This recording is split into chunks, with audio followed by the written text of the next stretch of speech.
Hello guys, আজকের এই ভিডিওতে আমি আপনাদেরকে দেখাবো আপনারা কীভাবে মোবাইলে ফেসবুক পেজ তৈরি করতে পারেন।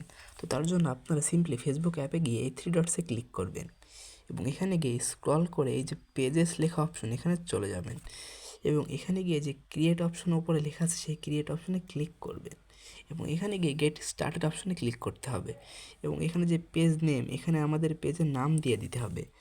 যদি আমি একটা নাম লিখে দিই এবং এখান থেকে নেক্সট বাটনে ক্লিক করে দিব এবং এখানে গিয়ে আমাদের পেজের যে ক্যাটাগরি সেই ক্যাটাগরি দিয়ে দেবো। আমি যদি মিউজিশিয়ান ব্যান্ড লিখি এবং এখানে নেক্সট বাটনে ক্লিক করব এবং এখানে গিয়ে আমার যে ওয়েবসাইট যদি কোনো থেকে থাকে আমার পেজের তাহলে সেটা দিয়ে দেবো, যদি না থাকে তাহলে সিম্পলি স্কিপ করে নেব এবং এখানে আমার পেজ আমি ডান করে দিব এবং এখান থেকে কন্টিনিউ করে আমার পেজ খোলা হয়ে যাবে।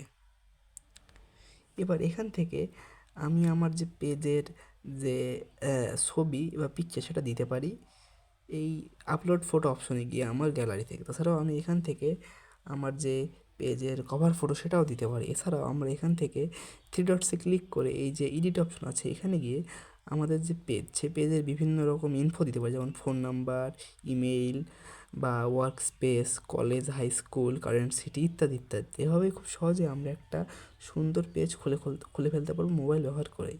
ধন্যবাদ সকলকে।